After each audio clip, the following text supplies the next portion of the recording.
안녕하세요. 지메입니다. 어제 올린 유튜브 내용이 형식적 경매였거든요. 근데 그 형식적 경매가 뭔지 잘 모르시는 분이 계셔서 오늘은 형식적 경매에 대해서 다뤄보도록 하겠습니다. 이처럼 뭐 댓글이나 궁금하신 물건이나 궁금하신 용어에 대해서 질문을 올려주시면 제가 좀 그 중에서 선별을 해서 이렇게 유튜브를 촬영을 하도록 하겠습니다. 어쨌든 오늘 볼 내용은 형식적 경매에 대해서 볼 건데요. 일단 구로구에 있는 아파트 내용입니다. 저는 모든 기준을 이렇게 진행 중인 경매 물건을 가지고 얘기를 합니다. 자, 이거는 공유물 분할을 이용한 형식적 경매인데요. 등기부를 보면 조금 이해를 하실 수 있으실 겁니다.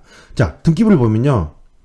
뭐 어차피 이제 여기는 임차인이 없는 상태입니다. 자, 등기부를 보시면 소유권 이전 매매가 되었고 장씨에게, 그리고 근저당 3천만 원입니다.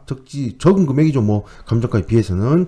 근데 뭐 이 금액이 살아있는지 배당을 받는지는 여기서는 그렇게 크게 중요한 건 아닙니다. 그리고 소유권 일부 이전을 했는데, 정씨에게 일부 이전을 했는데 증여입니다. 2분의 1입니다.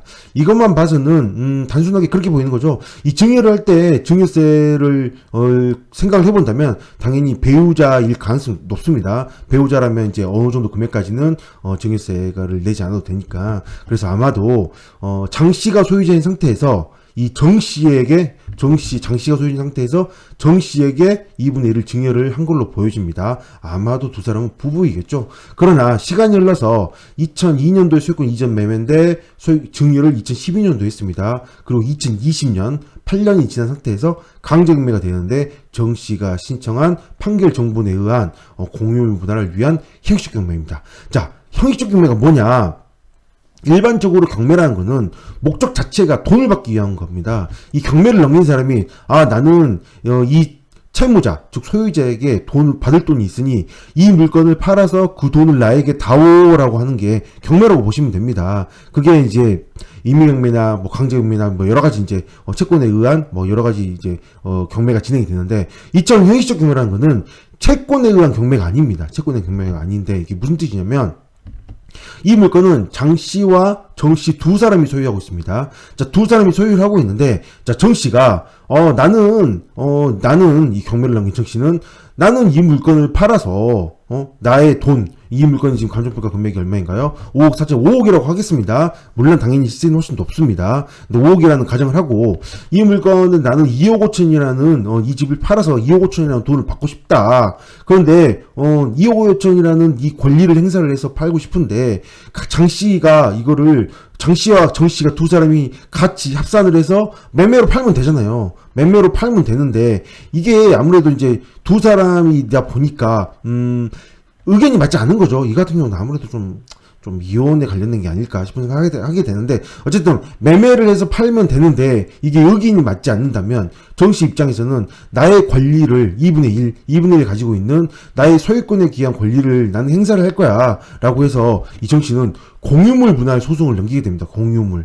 지금 두 사람이 공유를 하고 있잖아요. 이 물건에 대해서, 이 아파트에 대해서 두 사람이 2분의 1씩 공유를 하고 있기 때문에 나는 이 물건을 공유물을 분할해 달라라고 법원에 소송을 거는 거죠. 이 장씨를 상대로요. 그래서 두 사람이 소유권이기 때문에 공유물 분할을 해서 이 물건을 뭘로 해요? 나눠야 되는 거죠. 원래 공유물 분할의 원칙은 현물 분할이 원칙입니다. 현물.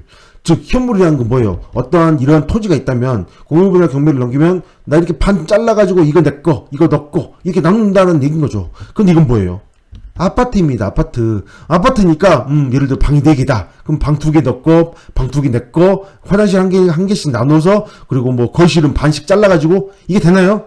현물 분할을 나눌 수가 없죠. 뭐 그러다 보니까 그림이 돼버렸네요. 어쨌든 현물 분할로 나눌 수가 없다 보니 이런 거는 그 다음에는 어떻게 되냐? 현물 분할이 아니라 현금 분할이 되게 됩니다. 현금. 즉 금전에 의한 분할이 되는 거죠. 즉 이 물건을 경매로 넘겨서 팔리고 나면 각각 2분의 1씩 각각 배당으로 가져가자는 거죠. 물론 이 근저당이 있기 때문에 근저당 먼저 배당을 하겠지만, 각각 2분의 1씩 현금 분할로 인해서 각각 가져가게 되는, 즉 정씨 입장에서는 채권자, 정씨인 채권자 입장에서는 채무자 장 씨가 채무자가 돼서 이 두 사람 간에 채권 관계가 없는 거죠. 두 사람 간에 채권 관계가 없고 본인의 지분 2분의 1을 가지고 있는 권리 행사를 하는 거기 때문에 채권에 의해서 경매를 넘겨서 돈을 받기 위한 게 아니라 전체 경매를 넘겨서 배당을 받기 위한 이런 상황을 바로 뭐라고 하냐?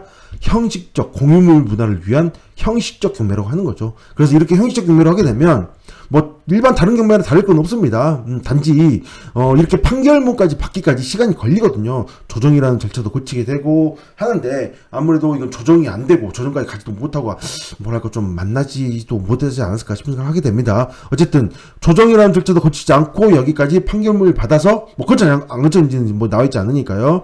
그래서 판결을 받아서 전체를 경매로 넘겨서 받는 상황이라면 어떻게 되냐면 이 장 씨와 정 씨는 사이가 무척 안 좋다고 봐야겠죠. 사이가 좋았다면 뭐 특별히 나쁘지 않았다면 당연히 이 두 사람이 합심해서 매매로 넘기는 게 좋잖아요. 괜히 판결문 받기 위해서 소송도 걸어야 되고 다시 이 물건을 경매로 넘기기 위해서 경매 비용도 내야 되고 이런 것보다 그냥 매매로 팔면 훨씬 시원하게 팔 수 있을 텐데 매매로 팔지 못하고 이렇게 형식적 경매로 넘기는 부분들이 아무래도 좀 사이가 무척 안 좋은 이렇게 증여할 정도면 배우자였던 걸로 보이지는데 아무래도 그 이후에 이혼을 하게 되고 이혼에 의해서 형식적 경매로 넘겨서 재산을 분할하는 뭐 그런 모습을 보여줍니다. 어쨌든 이렇게 해서 넘겨서 각각 배당을 받는 거를 형식적 경매라고 하고요. 여기까지 왔다면 사실 경매가 진행된다고 봐야 됩니다. 근저당이 있었다 한다 하더라도 어차피 근저당은 공동 근저당이므로 낙찰된 금액에서 제일 먼저 배당을 받을 거고요. 물론 2위에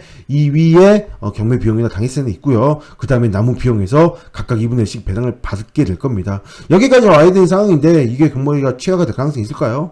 사실 거의 없다고 봐야 되겠죠. 그래서 이 물건은 그냥 낙찰을 받으시면 되고요. 자, 근저당이 많이 없다. 그렇다면 강제경매 개시결정 두기가 말소기준 권리가 되어서 전부 다 소멸되는 깔끔한 물건이 되고 아마도 이런 물건을 낙찰받고 나면 명도에 있어서는 어차피 장 씨가 전문을 하고 있는지 정 씨가 전문을 하고 있는지 나와 있진 않지만 두 사람을 상대로 인도명령 신청하시고 각각 인도명령을 각각 신청하는 게 좋을 것 같아요. 아무래도 이혼을 했을 가능성이 높지 않을까 싶은 생각을 하게 됩니다. 어쨌든 인도명령 신청하시고 명도를 진행하게 되는 그런 물건으로 보여집니다. 자, 이 물건에 대해서 시세를 잠깐 보면요. 제가 띄워놨는데, 자, 이 물건은 84제곱미터이므로 84.54일인가? 그거는 이제 공급 면적은 113제곱미터입니다. 그러면, 굉장히 여기도 이렇게 시세가 정말 계속 계단식으로 올랐죠? 그래서 마지막 시세는 6억 5천, 6억 8천, 4층이면 6억 5천, 14층이 6억 8천이니까 거의 뭐 한 7억 정도로 생각하시면 되지 않을까 싶은 생각을 해보게 되는데, 이 물건이 이제 오랫동안 살았으므로, 지금 소유자가 2002년도부터 살았잖아요.